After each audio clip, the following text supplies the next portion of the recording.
Feeling is the Secret by Neville Goddard. July 1951. Foreword. This book is concerned with the art of realizing your desire. It gives you an account of the mechanism used in the production of the visible world. It is a small book, but not slight. There is a treasure in it, a clearly defined road to the realization of your dreams. Were it possible to carry conviction to another by means of reasoned arguments and detailed instances, this book would be many times its size. It is seldom possible, however, to do so by means of written statements or arguments, since to the suspended judgment it always seems plausible to say that the author was dishonest or deluded, and, therefore, his evidence was tainted. Consequently, I have purposefully omitted all arguments and testimonials, and simply challenge the open-minded reader to practice the law of consciousness as revealed in this book. Personal success will prove far more convincing than all the books that could ever be written on the subject. Neville. Chapter 1. Law and its Operation. The world, and all within it, is man's conditioned consciousness objectified. Consciousness is the cause as well as the substance of the entire world. So it is to consciousness that we must turn if we would discover the secret of creation. Knowledge of the law of consciousness and the method of operating this law will enable you to accomplish all you desire in life. Armed with a working knowledge of this law, you can build and maintain an ideal world. Consciousness is the one and only reality, not figuratively, but actually. This reality may, for the sake of clarity, be likened unto a stream which is divided into two parts, the conscious and the subconscious. In order to intelligently operate the law of consciousness, it is necessary to understand the relationship between the conscious and the subconscious. The conscious is personal and selective. The subconscious is impersonal and non-selective. The conscious is the realm of effect.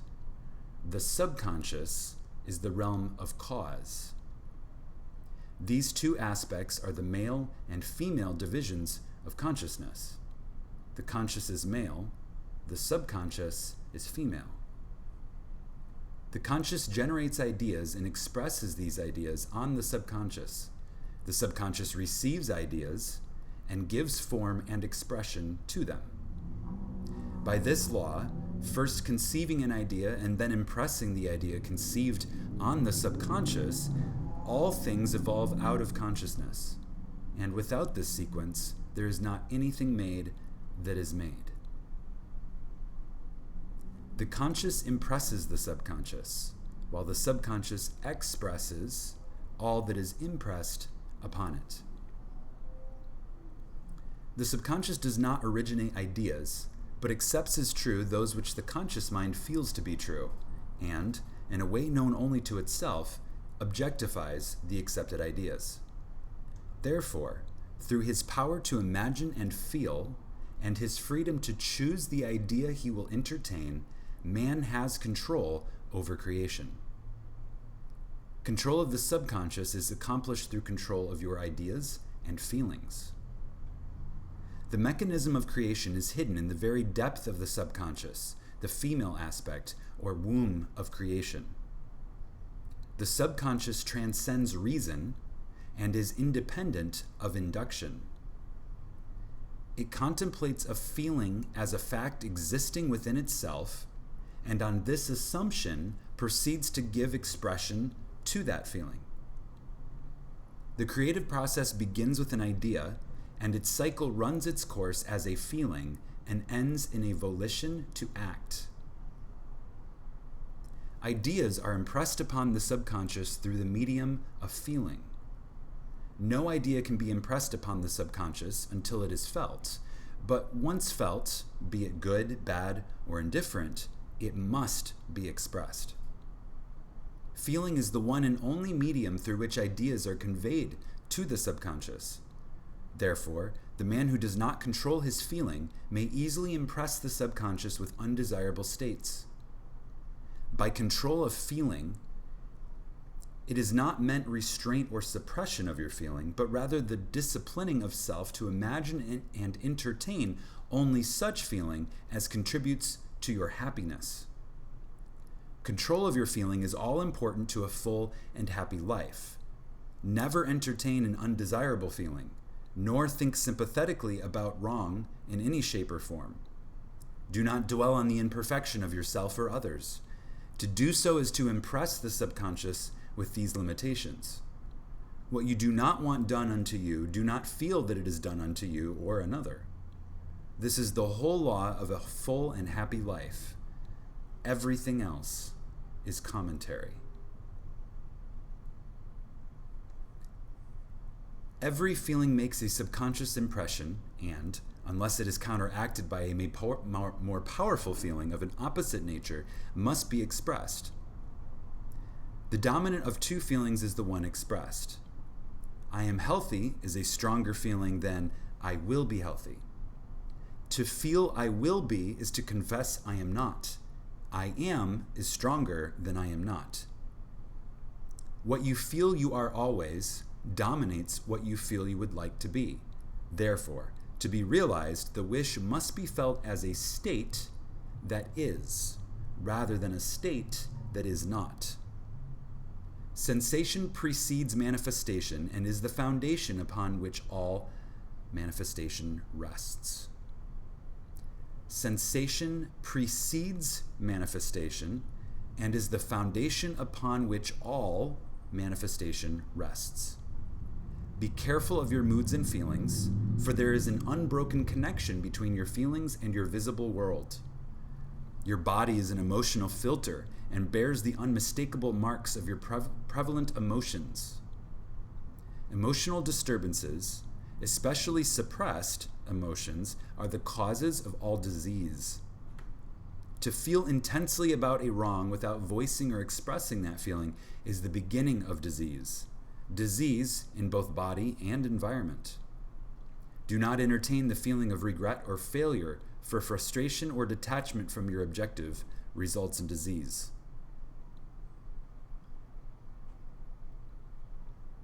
Think feeling only of the state you desire to realize. Feeling the reality of the state sought and living and acting on that conviction is the way of all seeming miracles. All changes and of expression are brought about through a change of feeling. A change of feeling is a change of destiny. All creation occurs in the domain of the subconscious. What you must acquire, then, is a reflective control of the operation of the subconscious. That is, control of your ideas and feelings. Chance or accident is not responsible for the things that happen to you, nor is predestined fate the author of your fortune or misfortune. Your subconscious impressions determine the conditions of your world. The subconscious is not selective, it is impersonal, and no respecter of persons. The subconscious is not concerned with the truth or falsity of your feeling. It always accepts as true that which you feel to be true. Feeling is the assent of the subconscious to the truth of that which is declared to be true. Feeling is the assent of the subconscious to the truth of that which is declared to be true. Because of this quality of the subconscious, there is nothing impossible to man. Whatever the mind of man can conceive and feel as true, the subconscious can and must objectify. Your feelings create the pattern from which your world is fashioned, and a change of feeling is a change of pattern. The conscious never fails to express that which has been impressed upon it. The moment it receives an impression, it begins to work out the ways of its expression. It accepts the feeling impressed upon it, your feeling, as a fact existing within itself, and immediately sets about to produce in the outer or objective world the exact likeness of that feeling. The subconscious never alters the accepted beliefs of man. It outpictures them to the last detail, whether or not they are beneficial. To impress the subconscious with the desirable state, you must assume the feeling that would be yours had you already realized your wish. In defining your objective, you must be concerned only with the objective itself. The manner of expression or the difficulties involved are not to be considered by you. To think feelingly on any state impresses it on the subconscious. Therefore, if you dwell on difficulties, barriers, or delay, the subconscious, by its very non-selective nature, accepts the feeling of difficulties and obstacles as your request and proceeds to produce them in your outer world. The subconscious is the womb of creation. It receives the idea unto itself through the feelings of man. It never changes the idea received, but always gives it form. Hence, the subconscious outpictures the idea in the image and likeness of the feeling received. To feel a state as hopeless or impossible is to impress the subconscious with the idea of failure. Although the subconscious faithfully serves man, it must not be inferred that the relation is that of a servant to a master, as was anciently conceived. The ancient prophets called it the slave and servant of man. St. Paul personified it as a woman and said, "The woman should be subject to man in everything." Ephesians 5:24. Also 1 Corinthians 14:34, Ephesians 5:22, Colossians 3:18, 1 Peter 3:1. The subconscious does serve man and faithfully gives form to his feelings. However, the subconscious has a distinct distaste for compulsion and responds to persuasion rather than to command. Consequently, it resembles the beloved wife more than the servant.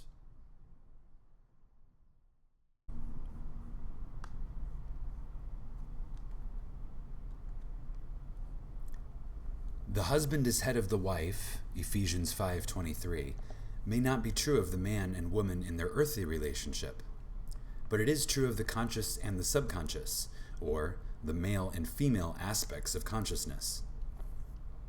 The mystery to which Paul referred when he wrote, "This is a great mystery," 5:32, "He that loveth his wife loveth himself," 5:28, "and they two shall be one flesh," 5:31, is simply the mystery of consciousness. Consciousness is really one and undivided, but for creation's sake it appears to be divided into two. The conscious, objective, or male aspect truly is the head and dominates the subconscious, subjective, or female aspect. However, this leadership is not that of the tyrant, but of the lover. So, by assuming the feeling that would be yours were you already in possession of your objective, the subconscious is moved to build the exact likeness of your assumption. Your desires are not subconsciously accepted until you assume the feeling of their reality. For only through feeling is an idea subconsciously accepted, and only through this subconscious acceptance is it ever expressed. It is easier to ascribe your feeling to the events in the world than to admit that the conditions of the world reflect your feeling. However, it is eternally true that the outside mirrors the inside. As within, so without. As above, so below. As below, so above. As within, so without. As without, so within. This is from Correspondence, the second of the 7 principles of Hermes Trismegistus. A man can receive nothing unless it is given him from heaven, John 3:27, and the kingdom of heaven is within you, Luke 17:21. Nothing comes from without. All things come from within, from the subconscious. It is impossible for you to see other than the contents of your consciousness. Your world in its every detail is your consciousness objectified. Objective states bear witness of subconscious impressions, and a change of impression results in a change of expression. The subconscious accepts as true that which you feel as true, and because creation is the result of subconscious impressions, you, by your feeling, determine creation. you are already that which you want to be, and your refusal to believe this is the only reason you do not see it. To seek on the outside for that which you do not feel you are is to seek in vain, for we never find that which what we want. We find only that which we are. In short, you express and have only that which you are conscious of being or possessing. To him that hath it is given, Matthew 13:12, 25-29, Mark 4:25, Luke 8:18, and 19:26. Denying the evidence of the senses and appropriating the feeling of the wish fulfilled is the way to the realization of your desire. Mastery of self-control of your thoughts and feelings is your highest achievement. Again, mastery of self-control of your thoughts and feelings is your highest achievement. However, until perfect self-control is attained so that, in spite of appearances, you feel all that you want to feel, use sleep and prayer to aid you in realizing your desired states.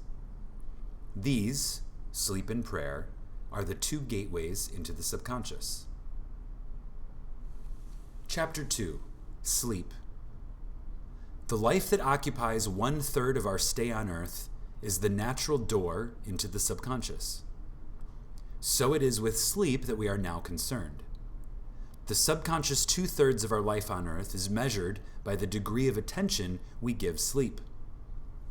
Our understanding of and delight in what sleep has to bestow will cause us, night after night, to set out for it, as though we were keeping an appointment with a lover. In a dream, in a vision of the night, when the deep sleep falleth upon men, in slumbering upon the bed, then he openeth the ears of men, and sealeth their instruction. Job 33. It is in sleep and in prayer, which is a state akin to sleep, that man enters the subconscious to make his impressions and receive his instructions. In these states, the conscious and subconscious are creatively joined. The male and female become one flesh. Sleep is the time when the male or conscious mind turns from the world of sense to seek its lover or subconscious self. The subconscious, unlike the woman of the world, who marries her husband to change him, has no desire to change the conscious waking state, but loves it as it is and faithfully reproduces its likeness in the outer world of form. The conditions and events of your life are your children, formed from the molds of your subconscious impressions in sleep. They are made in the image and likeness of your innermost feeling, that they may reveal you to yourself. As in heaven, so on earth. Matthew 6:10, Luke 11:2. As in the subconscious, so on earth. Whatever you have in consciousness as you go to sleep is the measure of your expression in the waking 2/3 of your life on earth. Nothing stops you from realizing your objective, save your failure to feel that you already are that which you wish to be, or that you are already in possession of the thing sought. Your subconscious gives form to your desires only when you feel your wish fulfilled. The unconscious of sleep is the normal state of the subconscious. Because all things come from within yourself, and your conception of yourself determines that which comes, you should always feel the wish fulfilled before you drop off to sleep. You never draw out of the deep of yourself that which you want. You always draw that which you are, and you are that which you feel yourself to be, as well as that which you feel is true of others. Again, you never draw out of the deep of yourself that which you want. You always draw that which you are, and you are that which you feel yourself to be, as well as that which you feel as true of others. To be realized, then, the wish must be resolved in the feeling of being, or having, or witnessing the state sought. This is accomplished by assuming the feeling of the wish fulfilled. The feeling which comes in response to the question, how would I feel were my wish realized, is the feeling which should monopolize and immobilize your attention as you relax into sleep. You must be in the consciousness of being or having that which you want to be or to have before you drop off to sleep. Once asleep, man has no freedom of choice. His entire slumber is dominated in his last waking concept of self. It follows, therefore, that he should always assume the feeling of accomplishment and satisfaction before he retires in sleep. Come before me with singing and thanksgiving, Psalm 95:2. Enter into his gates with thanksgiving and into his courts with praise, Psalm 100:4. Your mood prior to sleep defines your state of consciousness as you enter into the presence of your everlasting lover, the subconscious. She sees you exactly as you feel yourself to be, and if, as you prepare for sleep, you assume and maintain the consciousness of success by feeling, I am successful, you must be successful. Lie flat on your back with your head on a level with your body. Feel as you would were you in possession of your wish, and quietly relax into unconsciousness. He that keepeth Israel shall neither slumber nor sleep, Psalm 121:4. Nevertheless, he giveth his beloved sleep, Psalm 127:2. The subconscious never sleeps. Sleep is the door through which the conscious, waking mind passes to be creatively joined to the subconscious.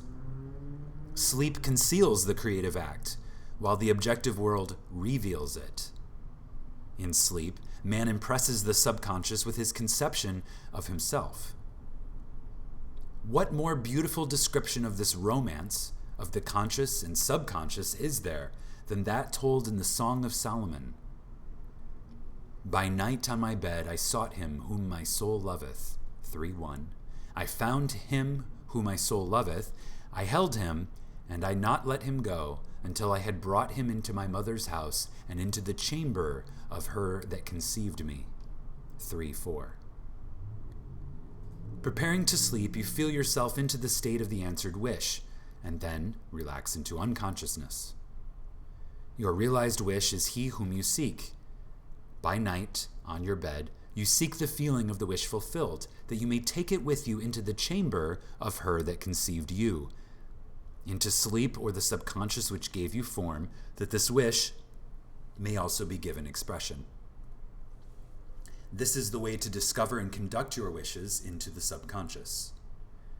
Feel yourself in the state of the realized wish and quietly drop off to sleep. Night after night, you should assume the feeling of being, having, and witnessing that which you seek to be, possess, and see manifested. Never go to sleep feeling discouraged or dissatisfied.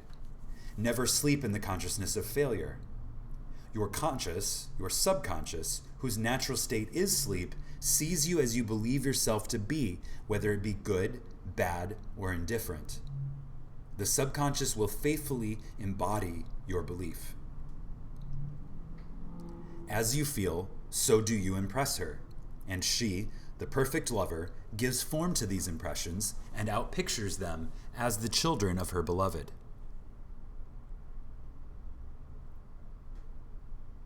Thou art all fair, my love. There is no spot in thee. Song of Solomon 4:7. This is the attitude of mind to adopt before dropping off to sleep. Disregard appearances and feel that things are as you wish them to be.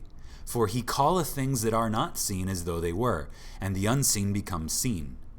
Romans 4:17. To assume the feeling of satisfaction is to call conditions into being which will mirror satisfaction. Signs always follow, they do not precede. Proof that you are will follow the consciousness that you are. It will not precede it. You are an eternal dreamer dreaming non-eternal dreams. Your dreams take form as you assume the feeling of their reality. Do not limit yourself to the past. Knowing that nothing is impossible to consciousness, begin to imagine states beyond the experiences of the past. Whatever the mind of man can imagine, man can realize. All objective, visible states were first subjective, invisible states, and you called them into visible by assuming the feeling of their reality. The creative process is first imagining and then believing the state imagined. Always imagine and expect the very best. The world cannot change until you change your conception of it. As within, so without. Nations, as well as people, are only what you believe them to be. No matter what the problem is, no matter where it is, no matter whom it concerns, you have no one to change but yourself, and you have neither opponent nor helper in bringing about the change within yourself. You have nothing to do but convince yourself of the truth of that which you desire to see manifested. As soon as you succeed in convincing yourself of the reality of the state sought, results follow to confirm your fixed belief. You never suggest to another state which you desire to see him express.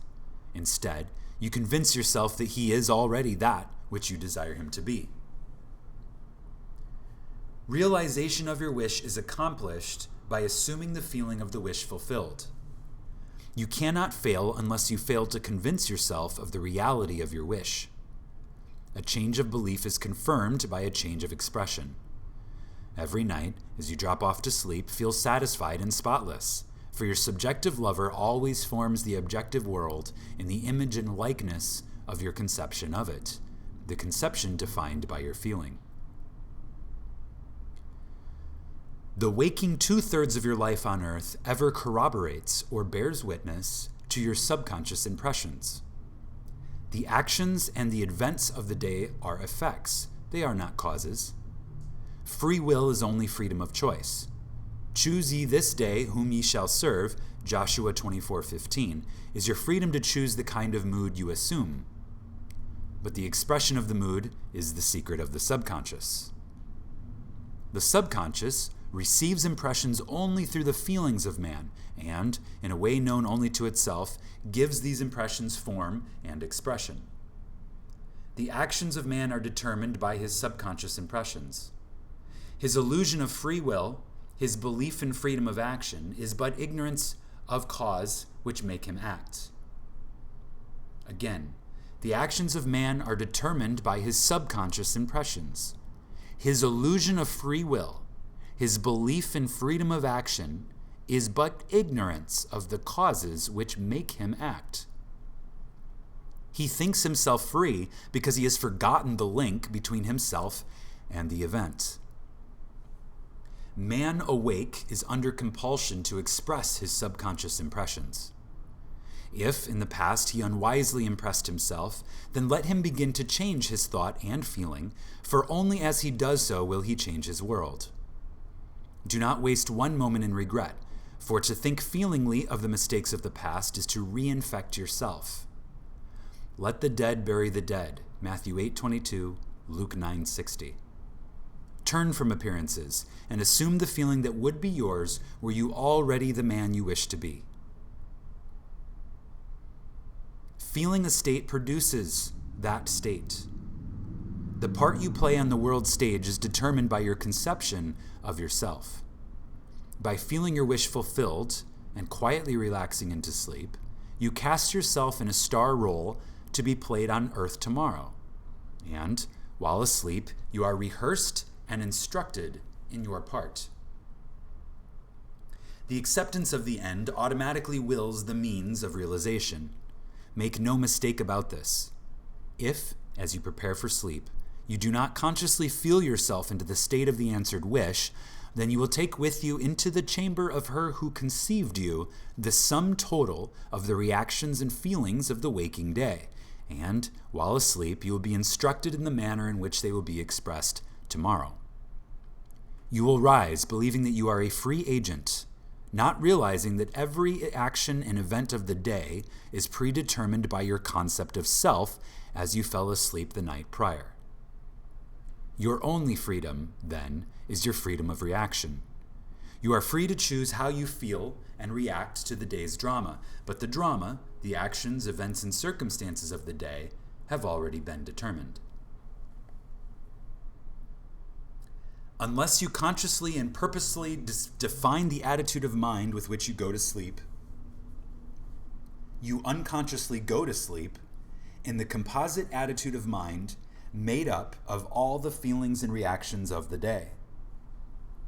Every reaction makes a subconscious impression, and, unless counteracted by an opposite and more dominant feeling, is the cause of future action. Ideas enveloped in feeling are creative actions. Use your divine right wisely. Through your ability to think and feel, you have dominion over all creation. While you are awake, you are a gardener selecting seed for your garden. But, except a corn of wheat fall into the ground and die, it abideth alone. But if it die, it bringeth forth much fruit. John 12:24. Your conception of yourself as you fall asleep is the seed you drop into the ground of the subconscious. Dropping off to sleep feeling satisfied and happy compels conditions and events to appear in your world which confirm these attitudes of mind. Sleep is the door into heaven. What you take in as a feeling, you bring out as a condition, an action, or object in space. So, sleep in the feeling of the wish fulfilled. As in consciousness, so on earth. Chapter 3. Prayer. Prayer, like sleep, is also an entrance into the subconscious. When you pray, enter into your closet, and when you have shut your door, pray to your Father which is in secret, and your Father which is in secret shall reward you openly. Matthew 6:6. Prayer is an illusion of sleep which diminishes the impression of the outer world and renders the mind more receptive to suggestion from within. The mind, in prayer, is in a state of relaxation and receptivity akin to the feeling attained just before dropping off to sleep. Prayer is not so much what you ask for as how you prepare for its reception. Whatsoever things ye desire, when ye pray, believe that you have received them, and you shall have them. Mark 11:24. The only condition required is that you believe that your prayers are already realized. Your prayer must be answered if you assume the feeling that would be yours were you already in possession of your objective. The moment you accept the wish as an accomplished fact, the subconscious finds means for its realization. To pray successfully, then, you must yield to the wish, that is, feel the wish fulfilled. The perfectly disciplined man is always in tune with the wish as an accomplished fact. He knows that consciousness is the one and only reality, that ideas and feelings are facts of consciousness and are as real as objects in space.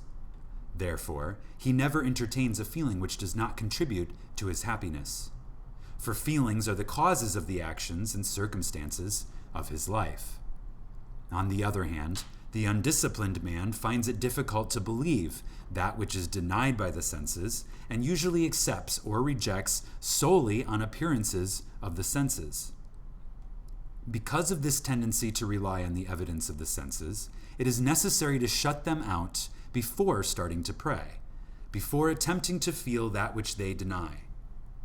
Whenever you are in the state of mind, I should like to, but I cannot, the harder you try, the less you are able to yield to the wish. You never attract that which you want, but always attract that which you are conscious of being. Prayer, then, is the art of assuming the feeling of being and having that which you want. When the senses confirm the absence of your wish, all conscious effort to counteract this suggestion is futile and tends to intensify the suggestion. Prayer is the art of yielding to the wish and not the forcing of the wish. Whenever your feeling is in conflict with your wish, feeling will be the victor. The dominant feeling invariably expresses itself. Prayer must be without effort. In attempting to fix an attitude of mind which is denied by the senses, effort is fatal. Again, prayer must be without effort. In attempting to fix an attitude of mind which is denied by the senses, effort is fatal. To yield successfully to the wish as an accomplished fact, you must create a passive state, a kind of reverie or meditative reflection similar to the feeling which precedes sleep. In such a relaxed state, the mind is turned from the objective world and easily senses the reality of a subjective state. It is a state in which you are conscious and quite able to move or open your eyes, but have no desire to do so. An easy way to create this passive state is to relax in a comfortable chair or on a bed. If on a bed, lie flat on your back with your head on a level with your body. Close the eyes and imagine that you are sleepy. Feel, I am sleepy, so very sleepy. In a little while, a faraway feeling, accompanied by a general lassitude and loss of all desire to move, envelops you. You feel a pleasant, comfortable rest, and not inclined to alter your position, although under other circumstances you would not be at all comfortable. When this passive state is reached, imagine that you have realized your wish. Not how it was realized, but simply the wish fulfilled. Imagine in picture form what you desire to achieve in life, then feel yourself as having already achieved it. Thoughts produce tiny little speech movements which may be heard in the passive state of prayer as pronouncements from without. However, this degree of passivity is not essential to the realization of your prayers. All that is necessary is to create a passive state and feel the wish fulfilled. All you can possibly need or desire is already yours. You need no helper to give it to you. It is yours now. Call your desires into being by imagining and feeling your wish fulfilled. As the end is accepted, you become totally indifferent as to possible failure, for acceptance of the end wills the means to that end. When you emerge from the moment of prayer, it is as though you were shown the happy and successful end of a play, although you were not shown how that end was achieved. However, having witnessed the end, regardless of any anticlimactic sequence, you remain calm and secure in the knowledge that the end has been perfectly defined. Chapter 4. Spirit, Feeling. Not by might, nor by power, but by my Spirit, saith the Lord of hosts. Zechariah 4:6. Get into the spirit of the state desired by assuming the feeling that would be yours were you already the one you want to be. As you capture the feeling of the state sought, you are relieved of all effort to make it so, for it is already so. There is a definite feeling associated with every idea in the mind of man. Capture the feeling associated with your realized wish by assuming the feeling that would be yours were you already in possession of the thing you desire, and your wish will objectify itself. Faith is feeling. According to your faith, feeling, be it unto you. Matthew 9:29. You never attract that which you want, but always that which you are. As a man is, so does he see. To him that hath, it shall be given, and to him that hath not, it shall be taken away. Matthew 13:12, 25:29, Mark 4:25, Luke 8:18, and 19:26. That which you feel yourself to be, you are, and you are given that which you are. So, assume the feeling that would be yours were you already in possession of your wish, and your wish must be fulfilled. So God created man in his own image. In the image of God created he him. Genesis 1:27. Let this mind be in you, which was also in Christ Jesus, who, being in the form of God, thought it not robbery to be equal with God. Philippians 2:5 and 6. You are that which you believe yourself to be. Instead of believing in God or in Jesus, believe you are God or you are Jesus. He that believeth on me, the works that I do shall he do also. John 14:12. That should say, he that believes as I believe, the works that I do shall he do also. Jesus found it not strange to do the works of God because he believed himself to be God. I and my Father are one. John 10:30. It is natural to do the works of the one you believe yourself to be. So, live in the feeling of being the one you want to be, and that you shall be. When a man believes in the value of the advice given him and applies it, he establishes within himself the reality of success.